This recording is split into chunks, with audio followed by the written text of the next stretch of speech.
শ্রম সংক্রান্ত অভিযোগ পর্যবেক্ষণ কমিটি গঠন করা হলো। আমাদের এই উপদেষ্টা মণ্ডলীর যারা কনসার্ন মিনিস্ট্রি আছে এই বিষয়ে তাদের সাথে আমরা আজকে একটা জরুরি বৈঠক করেছিলাম এবং সেখানে কিছু গুরুত্বপূর্ণ সিদ্ধান্ত হয়েছে এবং এর পূর্বেও ক্যাবিনেট মিটিং একটি সিদ্ধান্ত হয়েছিল যে একটি পর্যালোচনা কমিটি পর্যবেক্ষণ কমিটি আমরা করব।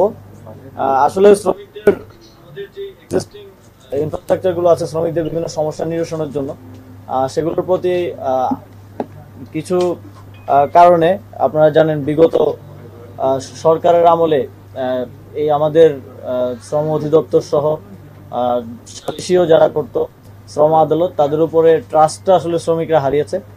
সেটা ফিরিয়ে আনতে হবে আমাদের কাঠামোগত সংস্কারের মাধ্যমে, যেটা একটি দীর্ঘমেয়াদী প্রক্রিয়া। কিন্তু আপাতত আমরা শ্রমিকদের যে সমস্যাগুলো তাদের দাবিগুলো যাতে একটা নির্দিষ্ট কর্তৃপক্ষের কাছে তারা পেশ করতে পারে সেজন্য সে লক্ষ্যে ক্যাবিনেটে আলোচনা হয়েছিল লাস্ট ক্যাবিনেট মিটিং এ যে একটি রিভিউ কমিটি করা হবে। আমরা সেটা প্রস্তুত করেছি এবং সেটা আজকে অ্যানাউন্স করতে চাই। আরএমজি এবং নন আরএমজি সেক্টরের বিদ্যমান শ্রম অসন্তোষ ও শ্রম পরিস্থিতি বিবেচনা পর্যালোচনা পূর্বক সুপারিশ প্রদানের নিমিত্তে শ্রম সংক্রান্ত অভিযোগ পর্যবেক্ষণ কমিটি গঠন করা হলো। এই কমিটিতে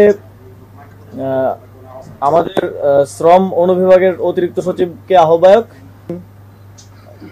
শ্রম অধিদপ্তরের ট্রেড ইউনিয়ন ও সালিশির পরিচালককে সদস্য সচিব করে এই কমিটিটি করা হয়েছে। এই কমিটিতে 3 জন শ্রমিক নেতৃবৃন্দ আছেন। কমিটিতে 2 জন সুপ্রিম কোর্টের আইনজীবী, বিজ্ঞ আইনজীবী আছেন এবং কমিটিতে মালিক পক্ষ থেকে 2 জন সদস্য আছেন।